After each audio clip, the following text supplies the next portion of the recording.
It's me, Zenobia Darling. You're listening to hashtag Rockstar Life, the Coffee Break podcast. Let's go.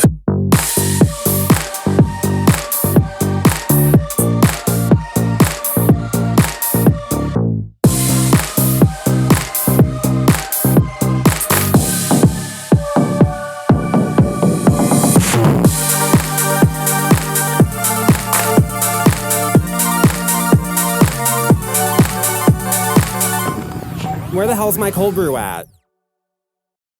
Ooh, and I'm live. What's up? I am here with an old friend, a very good friend, someone that I have many fond world traveling memories with. I'm here with an artist, a poet, a theater kid, an amazing creative in the Baltimore area. Jam, how are you today? What's going on? I'm really, really well. Thank you so much for having me. And what an intro. Whoa, my heart. Ooh, well, I mean, we haven't seen each other in a few years, but we've been reconnecting the past few months, and I don't know, like, I'm so excited to fucking see you, because I've not, like, most of Towson I blocked out of my brain. As you should. Just because, like, you know, and that's something we joke about, there's a level of, like, trauma bonding that we have, but, like, me and you were legit friends, and we had so much fucking fun. Yes. Like in South Africa, in Pittsburgh, in Baltimore. Can we talk about how we became friends? It's like clearly we both went to Towson, but we didn't really meet until South Africa. Yes. So like that's a moment in and of itself. And there was a lot of weird synchronicities in South Africa, if you remember. Like, because I had an ex-boyfriend that died right beforehand, and like we had a bunch of baggage with Cable Mountain. So like I was dealing with that. Also, like, me and the other undergraduates on the trip did not click. It was beef. Like, that blonde girl can go fuck herself. She's a dumb cunt. Don't even remember her name. I don't even know her name, but she can go fuck herself. And like, I was already dealing with a lot. And so I remember you were at the MFAs, like the grad students, and you guys were more my age because I was older. Yeah. So like I clicked with you guys more. And plus you guys were theater people, whereas they were like, I don't know, business, blah, blah, blah. And like, you know. They're down for the experience. Yeah. And it's just so like me and you really clicked just because like we're both like queer creatives and we both like are theater people and just fun. Plus, like, we both kind of like drugs, so we clicked with that.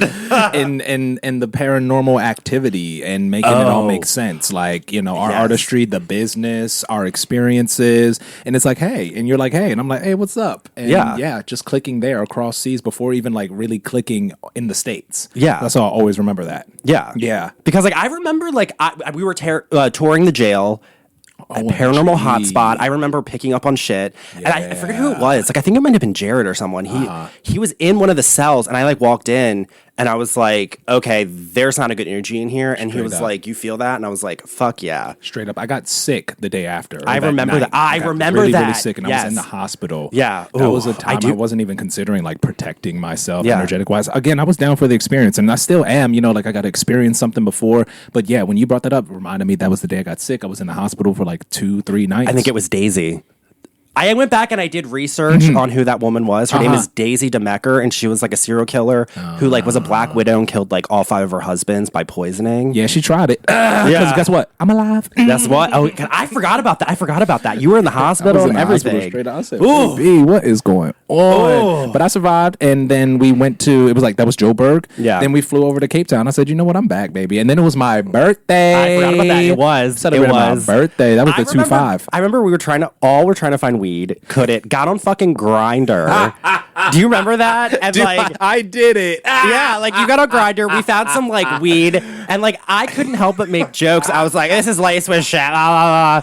I'm like, this is what it's about. This is what these apps are about. Found weed and found acid. All right. Yes. Had Divya. Shout out to Divya. Yes. Divya was rolling up because I don't know how to roll papers. I miss her. Divya was rolling up them old school and blunts. Like, you never would have expected it. And then she's sitting there rolling up, licking it. And I'm like, girl, we all smoking that good South Africa grass. I remember we got like really high one night and we all went skinny dipping in like the coldest shit, False Bay. Like, do you remember that? Absolutely. I'm down for the ride. I'm in South Africa. It's my birthday. I'm with the people I love. Like it was a full moon. I was like, let's just get nude and just like fucking run into that shark-infested 30-degree walk.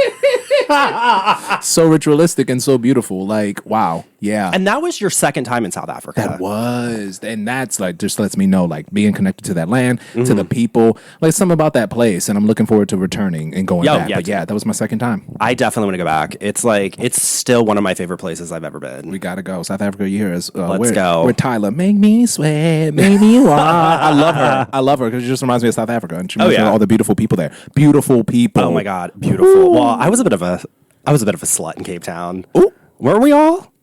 Speak for yourself. Do you remember that one night? Oh my God. I'm gonna sound like so bad at this. Do you remember? So I started hooking up with Zayd like after like 3 days. Just because like I love a Middle Eastern dude and he's Cape Malayan, so he has that heritage. And we just like clicked, and he's also a costume designer. And he lived like 3 blocks like away from us in Musenberg Beach. Do you remember it was like 3 a.m. and like I'm on, like me and Zayd are outside. I'm in a bath. I'm completely naked in a bathrobe. Yes, I'm outside smoking. It was a Marlboro Virginia blend because that's what they had there. Because I remember cigarettes were like 3 rand, which is like, I don't know, who's paying 70 cents in American dollars. Yeah. So I remember, and of course I started smoking, and I remember seeing you and the other girl walking down the street, Sydney, and I remember being like, Jamal, like, and then you were like, what the fuck? And then you came over. Meanwhile, let me give you some backstory. Yeah, please do. Me and Zayd had just had sex. Woo. Like, literally, we were out on the balcony smoking because we had just finished having, like, a 2-hour fuck fest. Woo. So, like, you came over and got to see, like, me and my, like, queen royaltiness. I saw that. What is it? A post-coitus? Yeah. All freshly drained and all of that. Me and Sydney was getting high on the boardwalk. We was just like, man, what is life like? And we were planning on going out with someone. There was this bartender who we were both just like, is this bartender into us or not? The bartender ended up taking us, like, in this foreign whip. Like, we drove to some hood. I think that was the same night, if I'm not mistaken, or maybe another night. But anyway, we were out late night on the boardwalk smoking, either post that night, and then like literally we were talking about you. We were just like, I wonder what Derek's doing tonight. Like, I wonder what Derek's doing tonight. He's probably somewhere doing something. And then you say our name. It was one of those moments. It just like aligned too perfectly because we were also high. Like when you're high, you're gonna be like, sign from the universe. Yeah. That's how it felt, and it was beautiful because y'all invited us up. Like.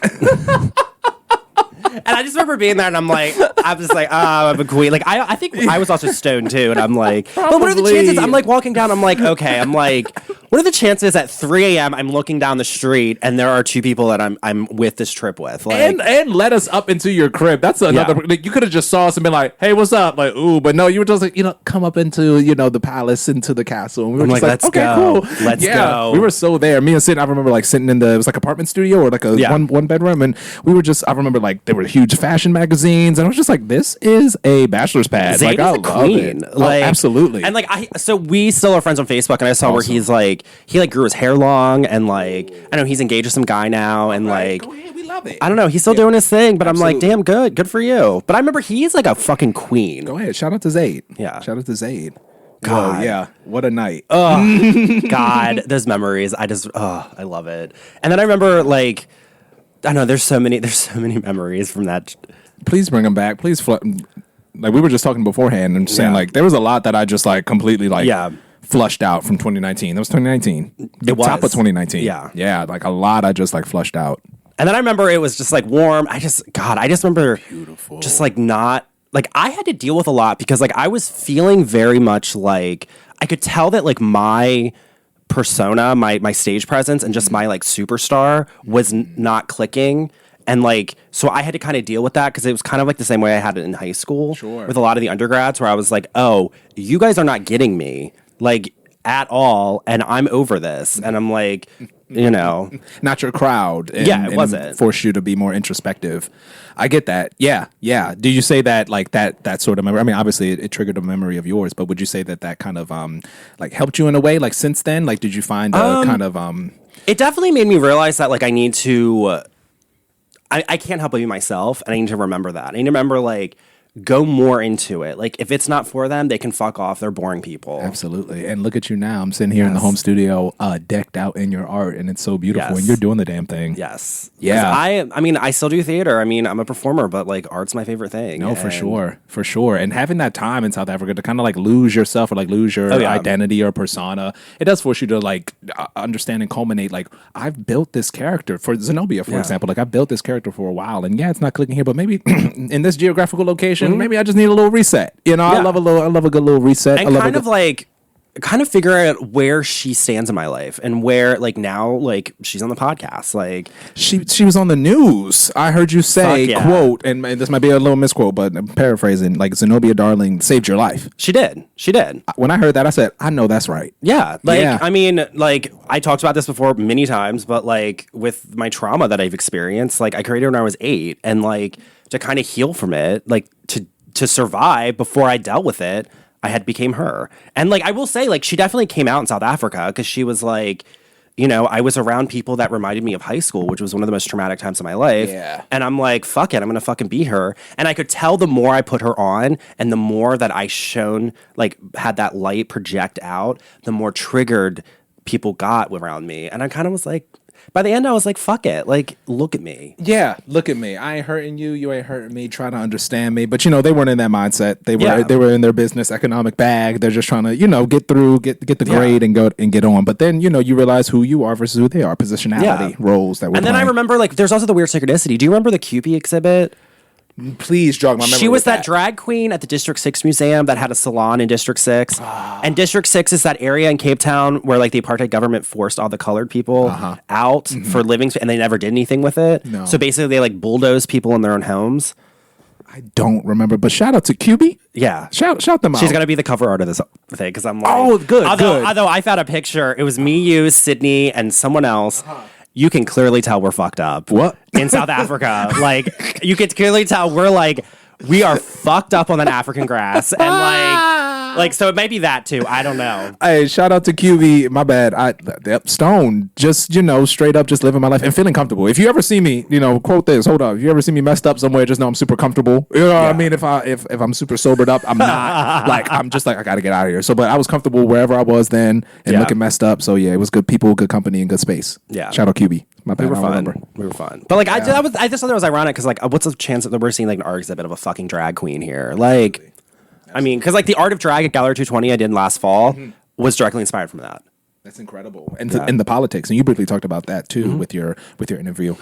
Just like the politicization of drag. Oh, honey, I've been dealing with it all year, especially up here in Hartford County. It's like it's real. Yes, like the new creatives are taking over, but you old white crusty fucks that I know some of you listen need to let off the reins and fuck off because this past year I have had more people come for me.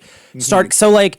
My friend has like Haven, and like I do paint nights there. Okay. Some woman came for me because I had an occult theme paint night, trying to say I was doing devil worship. Yeah, like I had that. No. I'm like, we're not. And it's like you're not even having an open mind nor being curious. You're looking at symbols. Now, symbols do run the world in a lot of ways, and what I mean by that is like you can see an upside down cross and then instantly think of that iconography. It goes against your bias, but it's like. Where are the open minds, and what about asking and questioning versus I'm just going to declare this to be anti what I believe. That's the same mental space and mind space of going to war with someone. Like, why would we want to create war even on that minor level? Like, but I mean, shout you out for doing your occult thing in the middle of what seems to be a like traditionalist it's definitely changing. Like, I will tell you, like, there's definitely like new creatives that are coming up, but like I mean, a lot of them are still the straight old white guys are still in power and are still trying to like just make sure we don't do it. No, for sure. And there's always going to be, and speaking of politics, this side versus that side, and there's a way to do it. There's a way to come together. There's a way to shake hands, and more power to you for doing your thing and being outspoken. Even talking about that moment in South Africa and seeing how it's playing out here too. You know, like these old, how you describe them, old crusties. Yeah. You know, they can be those same people in high school. Those same people who were in South Africa, just saying like, oh, you know, who is this person? We're not really clicking. But when it comes to politics, when it comes to society, we're all supposed to. Yeah. We're all supposed to, come together. And I'm tired of that old narrative of us versus them versus us, especially when someone as creative as you are and the other creatives as well. But guess what? They have the resources. And I'm not justifying their beliefs. I'm not justifying anyone's morals. But they have the money. They have the resources. Exactly. Yeah. And guess what? Y'all need to survive as far as keeping this infrastructure going. This so happens to be the new talent. This just so happens to be the new face. So let's make it work, make it make sense. Let's sit at the round table together versus coming into my occult night and calling me devil worship. What the hell? Yeah. Well, I fucked her son in high school, so I'm like, girl, don't come for me. I'm like, don't fucking come for me, bitch. God, it's like, oh. Yeah, that's why she was coming for you. Well, I don't think she knows that, and then the whole thing, I just want to be like, you were working at a bar. And you saw your now husband come in, play with a black Amex, and all of a sudden, here comes out your dick sucking lips. You're gonna get on your fucking knees, and so don't fucking come for me. There bitch, it is. We know what you are. You're a phony. You're a fraud. Hey, that's good. Fuck off. That's good because as soon as you open your mouth and you express your bias, you're gonna reveal what's going on behind closed doors for you. So I'm glad you peeped. Oh yeah. I'm like, girl, don't. But then also doing the art of drag, we had to put so much freaking groundwork into people are gonna come for us. What are we gonna? And it's that stuff but luckily I didn't have to deal with that. That was all Katie and everyone because they're the ones that kind of they handle all that political bullshit because I'm not dealing with it. It's a lot to deal with. Because plus I was curating an art show. It was a lot. Plus making an art film. It was a lot. Absolutely. And I just I don't even know. Luckily nothing happened, but there was a few people on Facebook that came saying because now there's this whole thing now where drag queens are pedophiles, and I'm like, fuck off. It's too sexual for kids, and I'm like, yeah, okay. My drag, no, I don't do. I don't want kids in my audience. I cuss. I'm a stand-up comic. Joan Rivers, Kathy Griffin, Don Rickles, Andrew the Dice Clay are my idols. And that's why I rocks with you so heavy because you introduced, because all I knew just coming up in the RuPaul era, and shout out to RuPaul, but there just seemed to be one kind of archetype, the hyper femme, the hyper makeup, the hyper glam, where I remember you literally spelling down, this is probably in commute rides in between, going from place to place in South Africa, but you breaking down the vintage queens. And now come to think of it, you actually inspired my performance of A Color Museum, directed by Rosalind Cawthon. This was later in 2019. The Color Museum, the play by George C. Wolfe. I played the drag queen Miss Raj, and I ended up not going because don't you know when you look up a role online and you see how other folks do it, not to compare and contrast, but how have folks done it. God. So I've seen the hyper femme, and me personally as Jam, as an actor, I don't feel comfortable in femme. I don't feel comfortable in the makeup. I don't feel comfortable in the wigs. I asked Roz, I said, look, no makeup, no wigs. Even when it comes to clothing, women's clothing, I wear women's clothing, but it was the baggy, what was the name of the pants? They have a particular name. Oh, bell goodness. bottoms. Kind of like that. Kind of no. Oh man, I'm forgetting the type of pants. My bad. But anyway, the white the white boots, the thigh highs that came all the way up, but it was women's clothing, but I didn't express that hyper femininity because I wasn't comfortable in that. Yeah. Instead, to justify my performance and my aesthetic, it was to say what about those vintage queens who didn't have access to makeup, who didn't have access to, and maybe they were living with their aunties and maybe they just stole things from their aunt's closet, without trying to leave any clues behind. So I really played down the aesthetic, but I played up the story of the character, and that reminded me of you. Just there's other ways to perform femininity, to perform as a drag queen, and harkening back to those vintage drag queens, the one-woman shows, the comedic. Because people think in order to do drag, and RuPaul's Drag Race is now a competition for drag queens with money, whereas I'm most drag queens are queer, black, don't have money. Talk about it. They're literally going to thrift stores and the dollar store. Talk about it. It creates a different sort of. And the only thing they have is their creativity and their imagination. And it's so heightened that they're fuck it.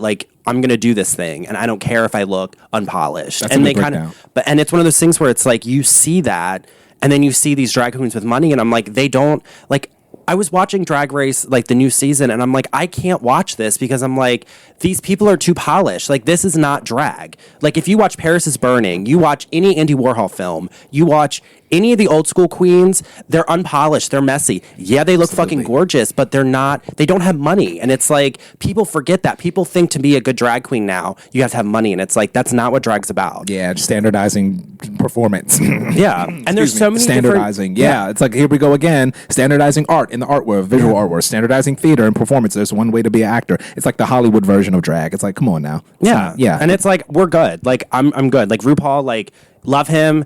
Love him down. I would never go on that show. Same thing with the Boulay Brothers Dracula. Like, I was almost cast on season 4, and it's like, I'm so happy I did it because there you go. I'm like, you know, like, my drag does not translate well on that. Like, and it's one of those things where it's like, I study reality television. I love reality television. I'm controlling my fucking edit, and I'm making my own shit. And like, I'm not gonna write off someone's coattails doing what their version of what my drag should look like. I'm gonna fucking be myself. You better tell them. Yeah.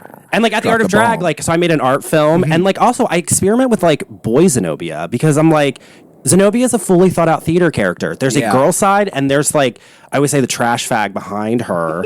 Like, you know, the trashy gay guy, like, that you would expect to be the dude who puts her on. And it's like, okay, that's where my comedy comes from. And it's like, you know, he's a good time. Like, you performed as him? Yeah, that's what my stand-up is. Because I get billed as Zenobia, but it's like, I'm more heightened, like, and you can definitely, because you know me, like, you know Derek, when you see me as boy her, you're like, oh yeah, that's a character. Yeah, you have your lore going on. We love that. We love that. Well, I'm a spooky bitch. Yeah. Keep those narratives going. Yeah. Good content through and through and through and through and through. Mm-hmm. Yeah, absolutely. Ooh. All right, ad break. I gotta pay for all this damn coffee I'm drinking and tea I'm spilling. It's me, Zenobia Darling. So, as many of you know, I'm more than just a podcaster, stand-up comic, and drag queen. I'm also a very accomplished painter and photographer, and you can check it all out on ZenobiaDarlingCreative.com. I have an art blog on there sponsored by the Harford County Cultural Arts Board, and just all my paintings, photography, you get podcast stuff. I have an art film that premiered in September that you can buy on there too. So make sure you check it out. It supports me, supports the podcast. All right, so let's get back to the podcast. So you were on the tail end of an MFA at Towson for theater. Sure am. How has that experience been? Oh, man. Coming back to Towson has been an experience for sure. So 2019 was when we went to South Africa. And then shortly after, in the summer, I decided, like, you know what? I'm done. I'm dropping it. Straight up mental health, straight up questioning my position in the world, my value, everything that didn't have anything to do with the institution, I was bringing into the institution. We were talking about this briefly beforehand, this idea of trauma. And I don't really understand those concepts until I hit a wall, until I experience it for myself. And I damn sure hit that wall in 2019. I decided to dip out. I decided to leave. And then 2020 hit. And I'm just like, wait a second. I'm always producing art. I'm always teaching about art or finding ways to hold workshops or to find that education slant. This is just what I do naturally. A lot of it was questioning myself. And again, my value as an artist. What can I do in the world? I'm glad that I went through that experience. I call that like the dark night of the soul, where I really just been there, done that. You know, as Lady Gaga says, you got to marry the fucking night. You have to marry it, make love to it, you know, divorce it, abandon it, cheat on it, come back together and all that, madam and mistress it, all of that. And I'm so glad that I embraced it instead of, you know, because it now it's becoming my testimony. It's becoming my way of explaining how my art literally helped me. So when you said Zenobia Darling, like, saved your life, my art, my output had literally saved my life. During 2020 to 2022, I started writing, actually first came a memory back from childhood. I was about 8, 9, 10 years old. My mom took me or shipped me away to New Jersey to one of my first cousins who was holding this soccer camp throughout the summer. It's a Christian soccer camp. Oh. And so, hey, they was doing it. They had that money. They had that Christian money because they were holding it down, right? So they lived alternatively. They did not listen to popular music. They were homeschooled. So it's like my first cousins and my second cousins. It's, you know, family stuff. So they watched TV, but it was like certain times of the day. But basically, the biggest takeaway was not listening to popular music, or but what we would listen to, because they lived in the countryside in New York. I'm not even gonna pretend that I remember the name. Bumfuck Nowhere, New York. Bumfuck Nowhere. Yeah, seriously. And during our long commutes, they would play radio dramas, and I remember like I never heard anything like it before. So this was my access point. Like I'm not a theater legacy. I didn't grow up going to the theater, but I listened to these radio dramas, and I went there maybe like 2 or 3 summers. So every summer I was looking forward to like listening to a new drama. But I had that memory in 2020. Then I started producing them. I started producing them super low budget, super band lab on my phone, asking my internet friends to lend their voices to these lines that I created. And I constructed a play, one of the first full lengths that I ever wrote, called The Institute Pursuit. And in it was a satirical take on my dark night of the soul, my leaving, my wanting to understand, Jam, what kind of headspace were you in to kind of like close yourself off from the world? You was young, you was talented, you was hot. What is going on? It was all mental. So this was a way for me to explore those parts of myself that I didn't like and that I thought that I had to hide from the world. You know what I mean? Eventually in that play, so the play, just short little plug for myself. It's the Jam character. I decided to make myself like a central character in these plays. And then there are these professors around him who are a part of this occult secret society. Jam walks in on them one night doing this like clout ritual. They're just doing a ritual so they can receive tenure, they can receive sabbatical and all of those things. And so just because Jam is a witness to these things, he has like a pin fall into this vial that they're all making. Long story short, he ends up getting all the clout. So the next day he gets like Instagram followers, like social media famous, the governor, the mayor, they're making him like the arts liaison of Baltimore. But it becomes this tale of I was putting so much pressure on myself at my young age in this program that I couldn't handle it myself, or I wasn't making it make sense. All in all, I wasn't being myself or finding that strong voice. I wrote that play in 2021.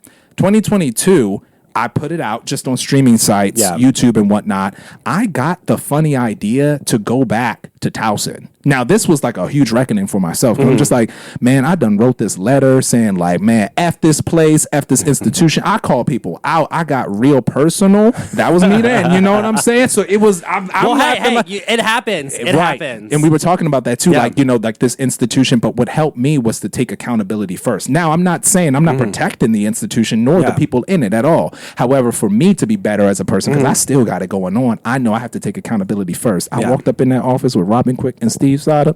I said, look, y'all, I'm so sorry.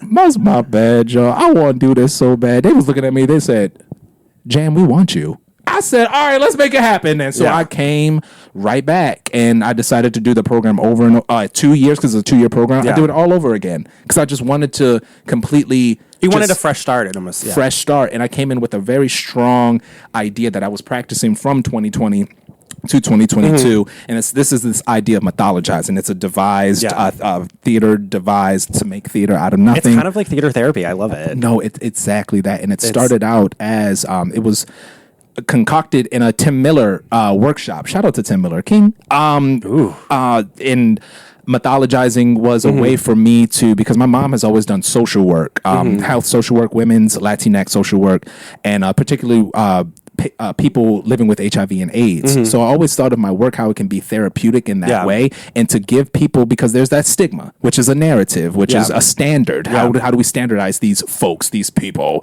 I'm saying satirically. And people still have a lot of prejudice and stigmas against people with HIV. It's Absolutely. It's really sick and insidious. No, yeah. And this was my way, my small little way. Again, I just grew up going to the events with my mom, going to the conferences, and this was my way of, let's interview someone. Let's interview and let's get their side of the story. Let's create their myth because we know what the world is saying. So let's create your myth. How do you view yourself? What is this thing that how do you reclaim your narrative? So that's how mythologizing started. It just so happens that I was able to make it make sense in the context of teaching it in a performance ensemble class. Shout out to Tavia. I love Tavia. No, shout out to Tavia. Like, I love it. She's such a punk rock queen. Goodness. No, God. Yeah. She just gets it. And she was one of the people who I had to have that reckoning with. I had to have that, hey, look, Miss Lady, mother, mom, I am so sorry for what I did. This was me. And she just accepted it. and I don't want to speak too much for her, but long story short, she accepted it. She accepted me, and then I told her, I said, "There's only so much I can say with my words. Allow me to show you." If you allow me to come back and be in your collaborative space, because honey, Tavia got the connects. Oh, yeah. You know what I mean? Yeah. Tavia got the connects, and she has that real life experience, and that she's bringing into these institutions. And like you said, she's punk rock. She's a rebel. Yeah. And I'm.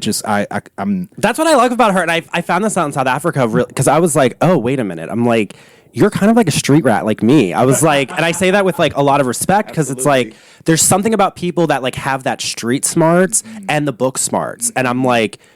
Tavia, I'm like, you have that, and that's something that I really like. I think the most smart people in the world are like that. Absolutely. And they're very punk, and she had that. Punk rock. Yeah. That's my rock. That's my girl. She just got back from India. She did a residency there. I cannot wait to see her. And I can't wait India's for her been to popping hear up this. on my has been popping up on my radar a lot. Yeah. Like one of my best friends, Davey, like he studied over there and like lived there for a little bit, and like he's always telling me about it. And I've gotten really hardcore into like meditation and everything, and I'm like, I love that. I'm like, we got to go to India. We got to go to India. Speaking of India, since we just here right now, all right. So my aunt surprised me with an ancestry DNA test kit over Christmas break, and I just got it back. So I'm 1% Indian, and I just want to show I got proof. You know what I mean? I'm about to pull it up. What that say? What that say? Hold on. If you can see it yourself. Wait. Oh damn. Where did 1% go? Where did 1% go? Look down at the bottom. It's pink. It says Southern India. 1%. I got to claim my heritage real quick. Shout out to the Southern Indians. Malay. Ooh. Yeah. Oh, yeah. Straight up indigenous. Nigeria. Straight up indigenous. Oh, yeah. But Senegal, Ivory Coast, and Ghana. Yeah, my aunt surprised me with the like. She was like, "Come over," and it was around Christmas time. She's like, "I got a surprise for you." Me, I'm about to get a gift. Hey, auntie. She said, "Spit in this tube." I said, "All right, fine." You're like, cool. "Wait a minute. Do I want to?" I had that moment because the conspiracies and the ideas, but I was just like, you know what? Did a little spit in. You know what I mean? And, I'm like, what else? What don't they have on us now? Exactly. That's why I'm like, it's already there. So, surveillance state. We're already here. But anyway, speaking of India, love Indian food, and I love my people. I'm gonna claim it. I'm claiming it. God, I bet you she had so much fun in India. Like, absolutely. I can't wait to hear about it. Yeah. Tavia's shout out to Tavia, and to just wrap up that story, like being here and now, like you said, at the tail end of the program. Got to teach last semester, put my ideas, those mythologizing ideas to the test. And from there, seeing, Tavia, my advisor, Tavia and Steve /Sash, Sada, they saw my final showing. And from there, just doors have been opening as far as taking this and workshopping it. Yeah. And I just came back from Pittsburgh. Earlier this week, I was in Bowie State University teaching a small little like version of mythologizing. You got it. I'm going to connect you up here because I'm like, Have Grace needs you. Thank you so much. It's a dream come true. And I was talking about that when I came in here. I was just like, this is a dream come true. Like sometimes my heart gets so heavy, and I'm just like, and I've been telling myself this recently. I'm like, Jam, I've been writing this down too. This is my life. When you get so like, oh, I can't believe this. No, start believing it. This is your life. And shout out to anyone else that feeling in a similar way. It's your hashtag rockstar life. It's my hashtag rockstar life. I mean, that's what I did. Like, it basically was like, I'm also a big Rocky Horror person. It's like, don't dream it, be it. Be it. Like, I fucking am a fucking rock star. I live an aspirational life. Yes, you are. And like, there's something that Davey said to me he was like, people always think of these like phantoms of aspirational living, of like being like in New York or being elsewhere, and that those people are in your life now, and like people don't like take appreciation of them. And it's one of those things where I'm really looking around and I'm like, okay, like during the pandemic, like I was stuck in half degrees, fucking dipped out, had to come back. And then since then, it's been like, no, like I can do this shit here. Absolutely. And it's like the people are here. And now like all of us are finally starting to connecting and actually be a force. And like Have Grace is now like, it's one of the more creative hubs of Maryland, I think. It's given that. And there's like this, I don't know, there's a resurgence. It reminds me of New York City in the 70s, like around the Chelsea Hotel. Because like all the creatives, like we're all like, we're gay, we're black, we're, feminine. We're all like all the things that like were pushed out. Anarchist. But we all anarchists. Like we're punk, like we're crazy, but like we are collaborative and we're fun. Absolutely. And it's like we're all kind of making our mark, and we're kind of being like, hey, like you can either be with us or against us. If you're against us, fuck off. But like you are like a lot of these older people that are here. It's like you can come with us. That's the biggest thing. And they're starting to realize that, and it's like like I was just crowned King of the Masquerade Ball for the Arts Collective. Congratulations. With Jenny McElvenney, who's been on the podcast.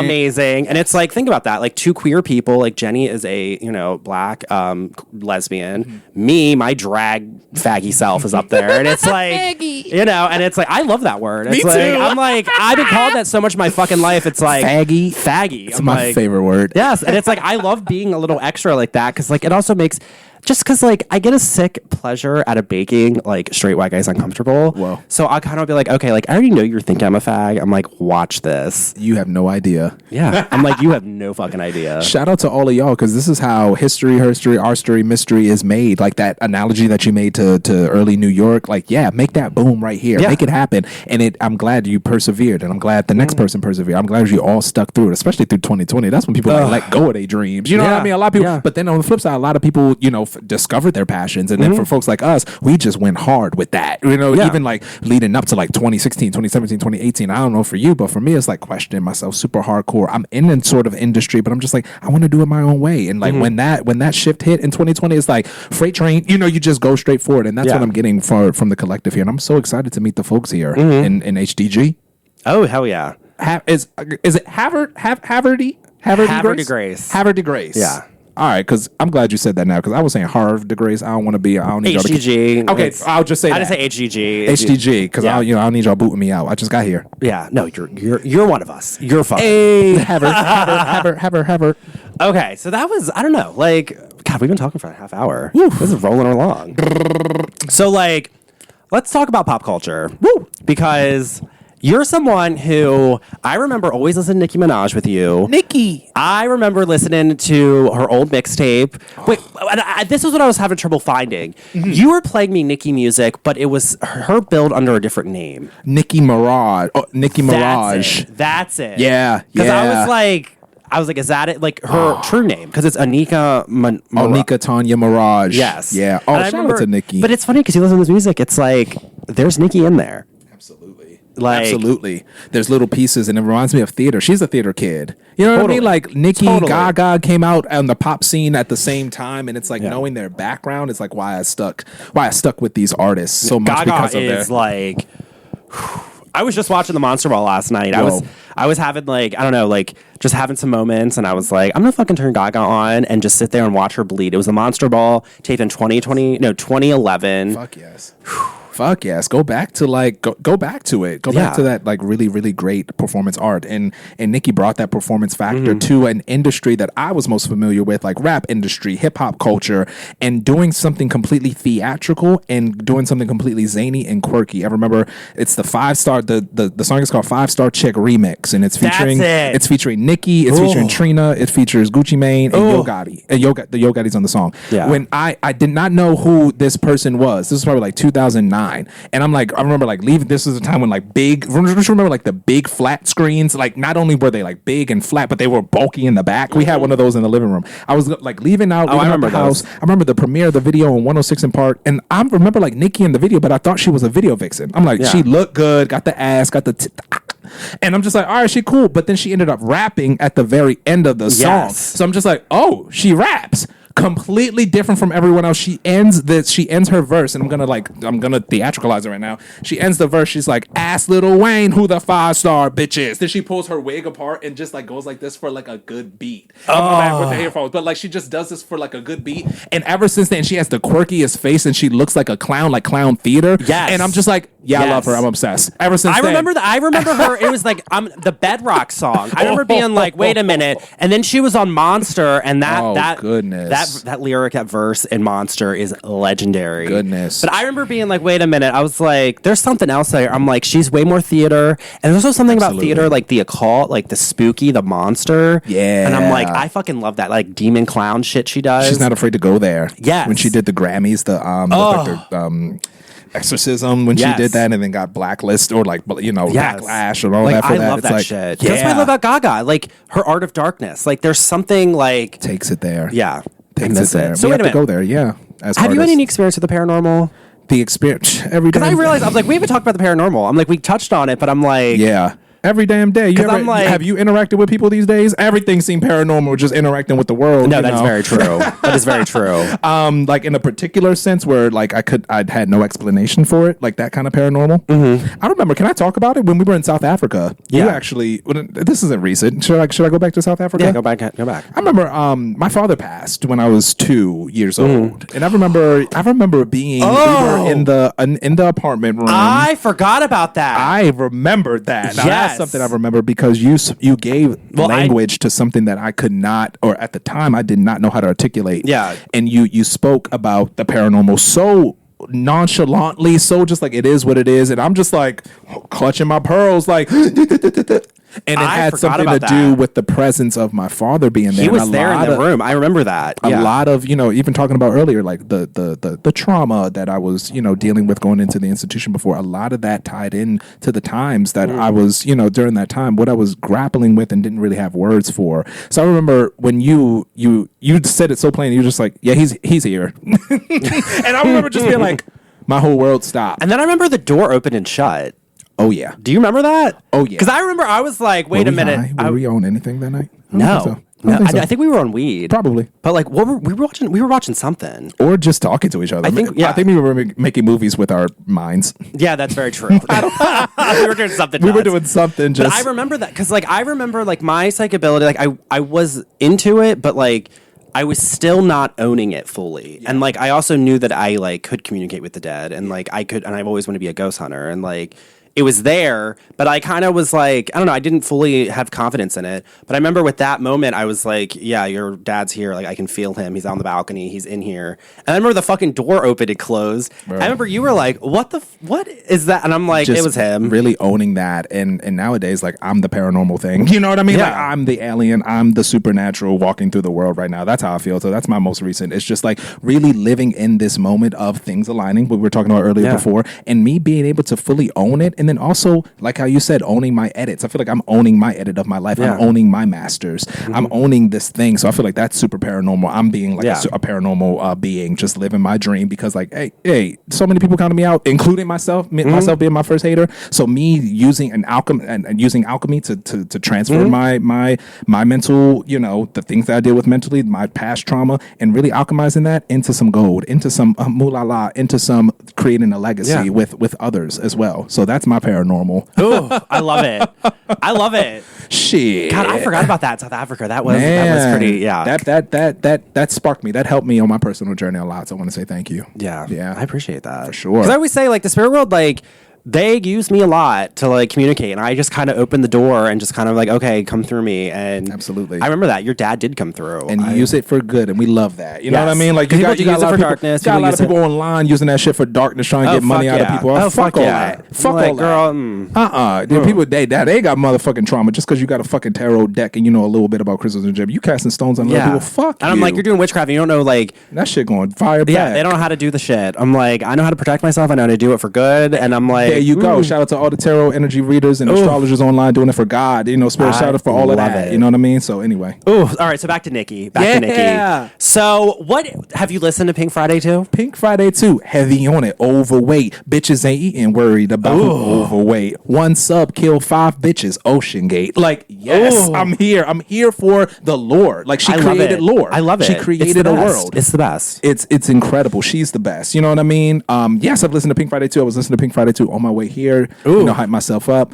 It's a renaissance. It's her renaissance. Yeah. Because like I don't know. Like I know I've been hearing a lot of people, and also she had to do some fake feud, which like that pissed me off. Like I'm like, girl, come on. Like you both are two female black artists. Like, can you guys stop fighting each other? And like I'm getting a little tired of that. Like literally, I'm glad that it's not literal fighting. Yeah. With the whole Cardi situation back in the day, like shoes throwing, like that was whack and corny. And also people forget like Cardi's a reality TV star. That was so whack and corny. I wish it was like bar for bar, like Bigfoot and I don't even know the name of Megan Thee Stallion song, but shout out to Big, like keeping it in the bars, because this is rap culture, this is hip hop culture where we poke fun at each other and we're still talented and creative. We don't need to send our shooters and go Biggie and Tupac each other. The lyrics are the weapons. The lyrics are what the intellectual rapping and poetry is what is the insult. And it's like, make it art. Like, that's the pop culture of production. We love that. Yeah. I don't take it no further than that, because I'm not trying to make a name off of Megan Thee Stallion. I'm not trying to make a name off of Nicki Minaj. Like, we'll leave it to the bloggers, the messy folks who, shout out to them. They make their monetized all their YouTube channels, but it's like, I'm here for the art of it, not necessarily because we all ain't shit. Nicki is not, she's human, Megan human. Like, when it gets into like making about like politics and making about morals and ethics, it's like, no, let's keep it cute. Let's keep it about the art. And I'd rather focus on that, me personally. And I'm not about to talk about two grown women business. Like, I don't have no business talking about two grown women business. That's why I just kind of was like, Nicki, like and like Megan, I see what you guys are doing. Like, aren't we past this? Like, apparently, Megan, like the day after her song went #1, she announced an album and a tour. So I'm like, make it make sense. At least make it make sense. That's Nicki's why going on tour. I'm like, we know what that is. Yeah, like, I like it like that. Like manufacture feud. Like, come on. I'm Sell like, them we're tickets. Sell them tickets. Yes. I might take a hey. Well, hey, she's coming to Baltimore in April. Derek, you want to start a fake feud? I feel like we might need to take a. Let's start our fake feud. And like my art, and then your art, and then like we'll throw subs at each other. Oof. And then we'll announce our joint comedy tour. Totally. I'm down. I'm totally down. It's like a page out they book. You know what I mean? We feuded, but we're getting better now. Come to our show. Where we work it out. And $75 a ticket. And we cure racism. We got. Hey, we got to bring them out. Bring them out. Hey. Oof.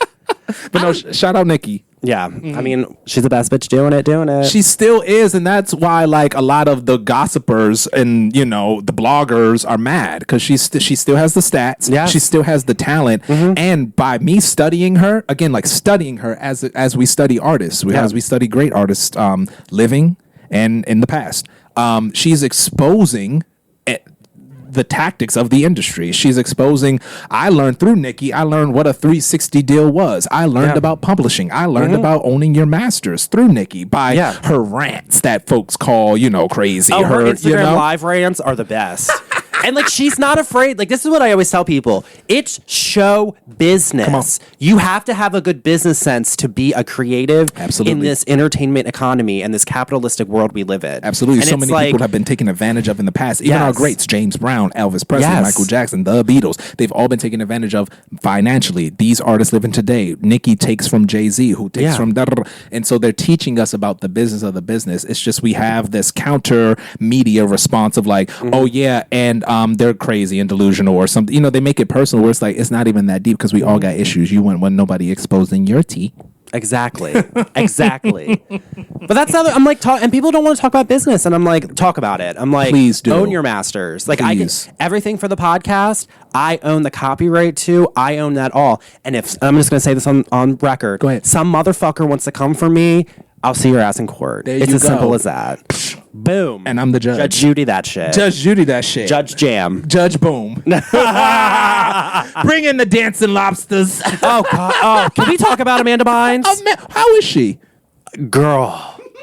Poor girl, though. She got some demons. Oh yeah. Well, she don't. Oh, I love how you brought up Bringing the Dancing Lobster, because I was just bring him in. Investigation Discovery is doing a 4-part documentary on Dan Schneider, who was the creative behind the Amanda Show, all the Nickelodeon people, and like iCarly, all that stuff, and basically like outing him. I've been hearing shit about him for years, and he's kind of like the next Harvey Weinstein. It sounds like it. And like, I'm pretty sure, but they have a high-profile guest coming on that they are not like talking. There's an empty chair and his voice was muted. Whoa. I have a feeling it's Drake Bell, but it wouldn't surprise me if it was Amanda. Either or.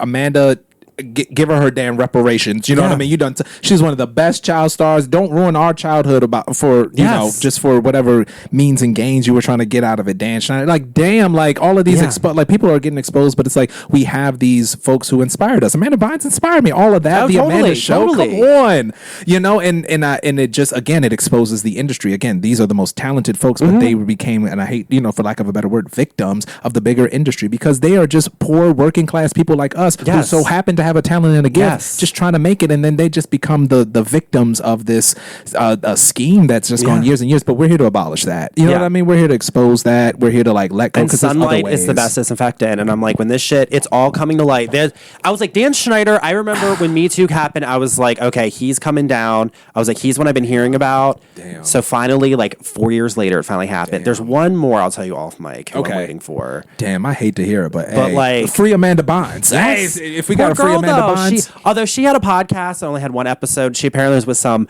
trans dude who like killed a dog. Like, whoa. It was some craziness. And I'm like, Amanda, I'm like, you are such a talent. You could probably go on mic by yourself and be just as talented. And I'm like, I think people forget that Amanda fucking Bynes is Amanda. Amanda, like, please. Amanda, please. Amanda, please. Hopefully, the emancipation of a Mimi. The emancipation of Amanda. We need it. We need it. We need her come back. Well, and I want to be alive for it. Yes. Well, I've been going on a deep dive of Wendy Williams.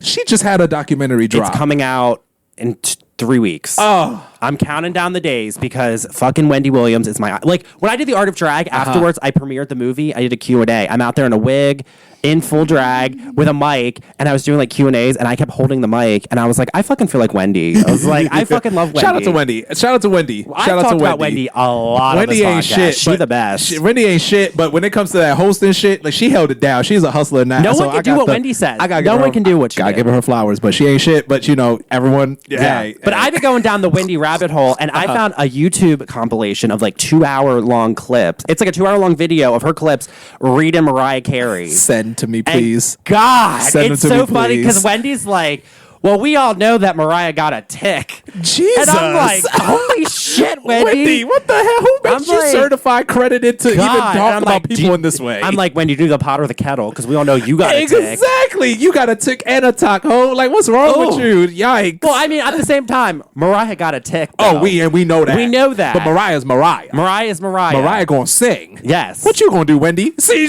we gotta boil it down to Wendy. What you good for? But hey, that is what she's good for. Because we gonna always remember Wendy. Yeah. Whether we like it or not. Because Wendy's the best. Wendy I want her to is come the back. best at what she do. I want her to be on a podcast. I want her. She needs to be, because like with this whole Nicki Minaj making the Italian food, I wanted, the reason I liked that was because I wanted to hear Wendy talk about it. I see where you're coming from. I remember when Nicki went out, who was it? Nicki and who was, well, not Trina. It was Stoney just talked about this too. Shit, the other rapper who came out, the one that was in jail.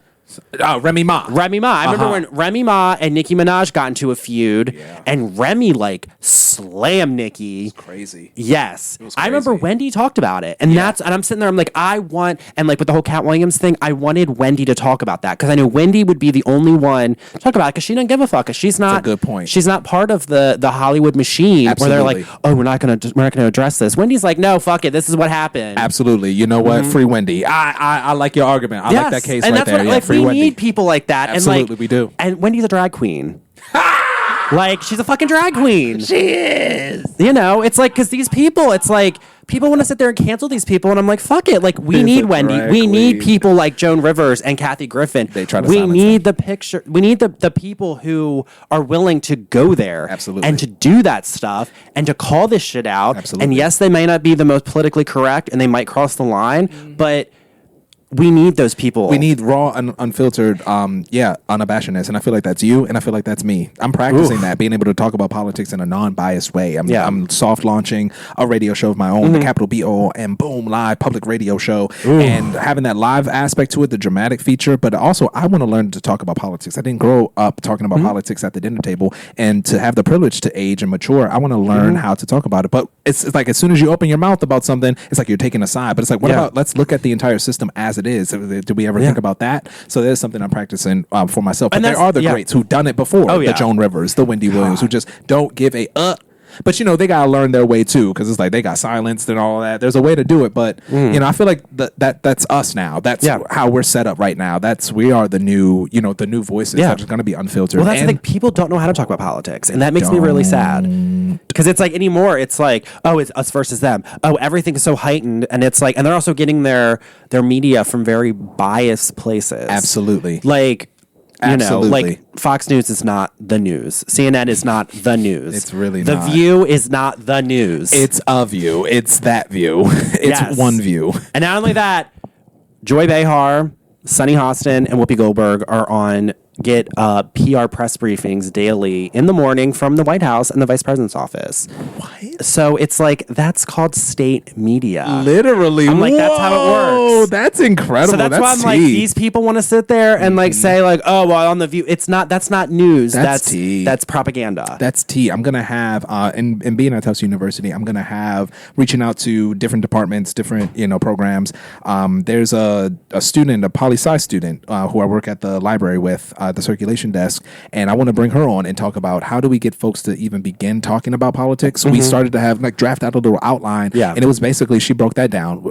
First, look at the media and the bias, because every media outlet has that bias. So when you talked about the View, I said, oh, that's tea. That's right there. Yeah, absolutely. And I can, because I watch a lot of independent media, and then like they're doing a lot of clips now. They're like, The View's talking about Biden's agent Jon Stewart, and it's like they're so outraged, and I'm like, let's really look at this. Like, why they're so outraged because they're getting fed a false narrative from these people. So so Joy Behar's gonna be so enraged. It's like, and I'm like, look at this thing of like this revolving door. Jen Psaki, the White House press secretary, leaves that job and then gets her own show on CNN. Okay, whoa. I'm like, do you think that she's not gonna like still have all those connections? Like she's not gonna have an in? I'm like, fuck off. Like same thing with Fox News. And I'm like, it's not just the Democratic or Republican issue. This is just our government in general. And I'm like, that's what I'm trying to get to. Is it's like it's not a Democrat versus a Republican Party. It's us versus the ruling elites, and we have to remember that. We have to remember, because every day it's gonna be a new scandal, a new circulation, it just runs. It's dun, dun, dun, dun, dun, dun, dun. It's a pile of tricks. So if we're in on the joke and we know the tricks that are being, it's like we don't even have to take it that serious. We don't have to take it that deep. We don't even have to talk about conspiracy if we just know that the entire thing is a pile of tricks. Yes. So this is what ultimately what I want to get at as well, because it's helpful for me. I get to learn,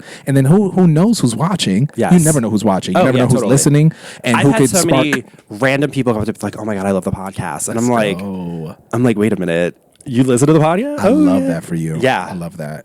But and at my new job, I get recognized. Hey, come on! I was walking in the art building at CCBC, and I was like, someone's like, "Oh my god, Zenobia," and I was like, "Oh."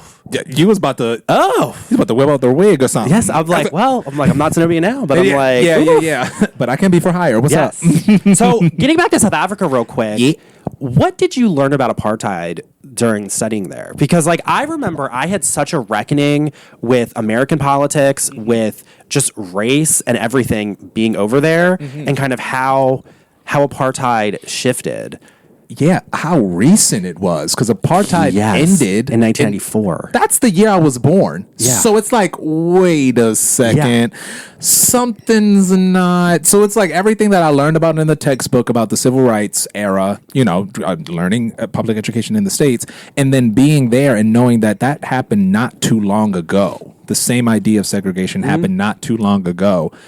Me, to the people of South Africa looking around, y'all all right? Because I know, and again, being hyper aware of my positionality, I am a graduate student. Well, the first time I went, I was an undergrad student. I'm here on loan. I'm here on, it's a privilege to be here. So I'm not in a position where I get to see the real South Africa. I'm seeing folks at their jobs.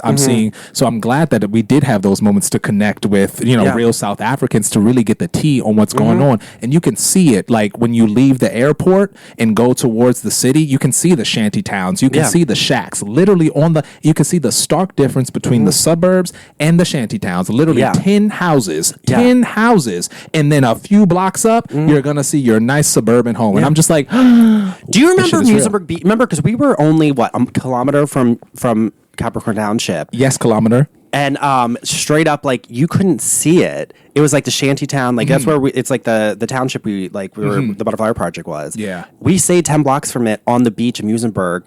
And it's like, do you remember, like, it was nice luxury homes? It was like what you think of, like, a holiday destination in Cape Town was. Yeah. But then just a kilometer inland, hidden, was like god-awful poverty, like what you expect of Africa. And it's like, you can see it. And I will say to that as well, as much as you can see it, and that's strategic as well, know what totally. I mean, the people's spirits and their camaraderie. I remember my first go round in 2016 when I went, my last day I went to the market. I was like, I want to drop some rand, bring back some gifts and whatnot. I remember asking what I perceived to be an Indian woman, like from India, as far as features, physicality goes, and I ended up asking her, in my American ignorance, I'm just like, what's your race? You know, like, what are you? Because I wanted to, you know, just ask, inquire. She said very staunchly, I'm mixed. Or is it staunchly? Whatever. Very dry. I'm mixed. Ooh. I said, yeah, girl, but what are you? She said, no, I'm mixed. I said, oh, okay. She's like, yeah, we're all just mixed. So no one really took to heart and really there wasn't that like, oh, I'm this and I can never be that. I'm this race, and everyone was just mixed. And that's a race in South Africa. Yeah. And to think about my identity being mixed racially, ethnically, it's like here in the States, it's like, again, you have to pick one side or the other. I remember growing up, I wasn't black enough for the black kids. I wasn't Spanish enough for the Spanish kids. So I'm like, look, I'm jammed. That's when I started to be in my alien nature. It's like, I'm just who I am. And I started judging, quote unquote, people based on their character. Because I'm like, if people gonna judge me how I look, I'm gonna just be a different character. I'm gonna show a different character. I'm gonna look at y'all that way. So when I was there, that's also what South Africa taught me too. It's like they have a formidable spirit, the people there, and it's like, yeah, they know shit is fucked up, but they have a strong sense of camaraderie. They have a strong sense of community. And, they that's one thing they group together. Yeah, because they all just mix, and they all know they're all mixed mutts. They all know that they're, again, lack of a better word, or you know, like they've been subjected to the apartheid and what comes with it, the raping and pillaging, the taking over of the lands, and it's very recent, and it's like they're running with it though, because they be popping off in that market. They business minded, you know what I mean? The artists are business minded. They're popping up at that market. They're doing the best that they can. Yeah. But yeah, that's what I learned a lot about that. I love it. Yeah. I love it. Ooh, shout out to South Africa, Yes. man, and let us back. Hey, Yes, I know we y'all gotta go hearing. back. Make me sweat. Well, it's warm there right now. I'm like, Make let's me go. water. All right, We so love Tyler. we've been talking for an hour. Woo. I'm like, all right, so let's end this. Yeah. Rihanna. Let's talk about Rihanna, because I know you fucking love Rihanna. I remember we were in South Africa. We did some cabaret show at some bar. You did this like amazing thing of American Oxygen, and you were on the bongos, and Can we talk about before I performed that and you did my makeup? I did. You did my makeup. I felt so like pampered. Oh, yeah, I pressed, brought it out. ready to go. Thank you so much. And for I doing the didn't. makeup. I didn't have makeup. I had my chalk pastels. Hey. And I had two brushes, and I freaking went to like Woolworths and got makeup, which is like their like grocery store, and I was like, let's do this. It was the red, white, and blue. Yep. But yeah, I think it was Divya's djembe. And I played, and those lyrics. So shout out. Okay, all right. I want to be real clear. I love music, Rihanna. Shout out to makeup. Shout out to Fenty Beauty and all that. She's doing her $1 billion thing. But I love music, Rihanna. I do know too. what I mean? You know, and that song in particular, the lyrics spoke to the immigrant experience. Yeah. And her singing it just gave it that slant, and the iconography of the music video itself is about, you know, just the immigrants in America and the social movements that had to do with that. So that song just personally just had, and it's so simple. It's such a simple song. It's not too deep lyrically, but just like how it speaks to that experience. And I wanted to kind of exemplify that. I love singing covers. I've been covering songs a lot recently Guns too. N' Roses cover I saw on your YouTube channel. I was like, fucking I was like, I love it. Like, just what I'm inspired by, just a lot of, and like paying homage to that. Yeah. I also creating my own music, but first and foremost, it's like paying homage to who and what inspired me before. So singing that song and with the djembe, it just gave me, paying homage to Rihanna as well. But then also that sparked, discovering my own immigrant story. My mom migrating from Panama and me being a first generation American really resonated with that. But that was so much fun. We performed in South Africa. We performed in a cafe. Like that is crazy. Like I have that on my CV. I have that on my resume. yeah. Like, What was it, American international. Heifer? Yeah. Yes. God, that was so much fun. Sorry for I keep like spitting in the mic and laughing. Oh, like, it's I'm fine. so sorry. I'm like, girl. Oof. But yeah, no, we did that. It was incredible. Yeah, I'm an international performer. Yes, me too. Hey. We all are. Hey, I did makeup there for it too. Hey, God, that but was such a fun night. Yeah. So yeah. when are we gonna get Rihanna's new album? Her kids, those are her albums. Like, I want new Rihanna music. Like, ain't gonna I happen. fucking love Rihanna. I mean, she don't got to anymore. Like, good for her. When it came to Anti and I actually, because it was like the 8-year anniversary this year, and like, that's such a good album. shout out to all the musical journalists on Twitter/X, because they were giving the whole rundown of like Anti, what it meant business wise, and how the label got the label leaked the album, or then it was on Tidal, and whatever business and all the business shady things that happened with the album getting leaked before Rihanna could prep it and prepare for it. She toured it. She did a tour. I went to the Anti-War tour. She toured it, and then she said deuces. She just did not like how it was rolled out. She never, and I hate it because during her Loud era, she was on Good Morning America, and she said right before she was performing a medley of Only Girl and What's My Name, she said, "I will never not make music." So it's like to have something happen in the music business, for her to not make music for so long. Of course they fucked her over. Of course they did. So yeah, she got. But okay, if I could, go ahead. Oh, I don't want to though. Go ahead. We can edit it out. Just talk anyway. Come on, Reed. Like, go back to them Caribbean roots. Yes. Give us some like hardcore, like freedom music. Give us some like hard. I want like that type of patois that I don't even know what you're saying because it's so entrenched in your culture that I have to look up the words. I want that type of. Yes, because that's what we need. Is it's like go there, like go there, Rihanna. She fed us so much. She fed us pop. She fed us Don't Stop the Music. She fed us only. She fed us. Now give us some like. I want some of that. Yes. And I want it to be so authentically her and not tied to a label, I just hate that. Like, it seems like it's like she has like a chip on her shoulder because of the music industry. That's why the music industry fucked her over. Straight up. Like they did Kesha, Gaga, all of them. Yeah. The whole thing with Kesha, that's why I'm just like, I don't think, we're not going to get another album. Which like, I mean, I'm okay with, but at the same time, it's like, Rihanna, like, you make enough money. I'm sure you have a home studio. I'm sure you can independently do it. Come on, girl. She's not. You know what? I'll make music. That's very true. That's very true. Make our music. And we can always put loud on repeat. Come on. You can sample and all of that. Give her a little coin. It's all good. All right. So wrapping up. Yes. What is your favorite John Waters movie? I saw that question and I was like, don't come for me, Derek and John Waters. But I ain't never seen a John Waters film. You've never seen Hairspray? Not the original one. I have a funny story, though. Okay. I went to the Baltimore Museum of Art yesterday with my new friend, Tracy. And shout out to her. It was her birthday. Ooh, happy birthday, Tracy. We saw a John Waters book, and she shared with me a story that when the most recent one in 2008, 2009 with Zac Efron came out, her school trip went to the premiere of it and John Waters was there. She didn't know who John Waters was. She was talking to him. He asked her as a student, what did you think of this film versus like the other film or the original? And she's just like, I fucking hated the original. I thought it was so bad. John Waters is like laughing at her. Mind you, she has no idea who this man is. Her teacher, he walks away. Her teacher ends up telling her that was John Waters and you just told him that his movie sucked. But John Waters got a kick out of it apparently. Oh yeah, like, he fucking laughing. Loves it. So he's like. Shout out to Tracy. Tracy just told me that story yesterday, but me personally, and I'm so sorry to that man, John Waters. I don't know you Baltimore through and through, but I feel like after today, I'm gonna do my John Waters research. I'm gonna skinny dip in those waters. Definitely watch Female Trouble, Pink Flamingos, Serial Mom, Cecil Demented, Pecker.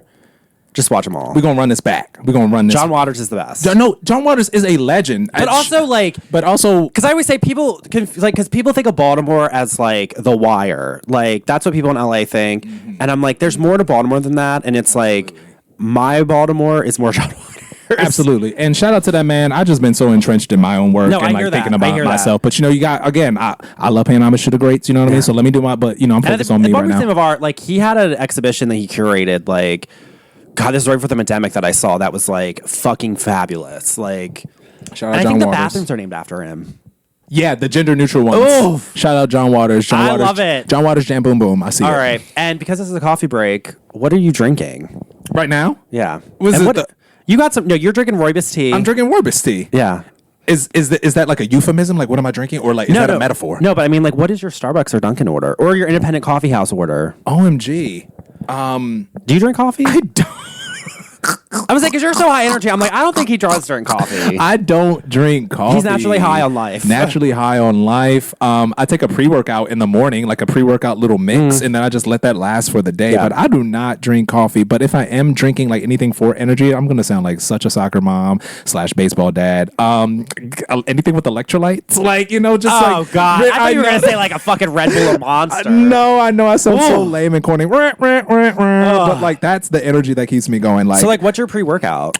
It's like it like has like straight up chemicals, beta alanine, and all of those things that caffeine. It has caffeine. Well, in it. you gotta have caffeine. And then it just has all those like things that make you jiggle. Well, you've been working. I noticed that you've been working out. You're looking real. You're real fit. OMG, thank you so much. You gotta keep it. You know, I get money. My body is tea. I'm super pretty, super thick. You know what I mean? Just like really making that a part of my discipline, like arts discipline, holistic kind of discipline. So thank you so much, and I feel good being up in your space too. Ooh, well, thanks for coming on. This was so much fun. Where can we find you? Where can we watch your stuff? Plug yourself, hon. Here we go. This is Jam Boom Boom. You can find me on all socials. Jam Boom Boom, the world premiere. Find me on Instagram. Find me on Twitter, X. Find me on Facebook. Find me on YouTube. We getting it popping over on YouTube. The capital BOOM Boom Live public radio show is having its soft launch. Come through. Doing it completely independent. Doing it completely on my own. Shaking hands with the people I need to shake hands with, and collaborating with other forward-thinking, passionate artists as well. Building that network and embodying exactly what it means to be independent through and through, to have that scholarly slant as well. This is Jam Boom Boom. We jam it. We got to jam against these systems, and we make things boom. We go beyond our own mentalities, go beyond our own minds, and then we just make new discoveries, because that's what we're here to do. Okay, don't get it twisted, don't get it confused. All right, it's still more life to live. All right, unless you're a square, unless you're a loser, then bye. I'm sorry, you don't belong here. You gotta get out of here. But the true ones is here now. And Jam Boom Boom. That's how we do it. Oof. Well, this was so much fun. I beam up to the UFO. Thank you for coming on. Thank you so much. All right, peace out, guys.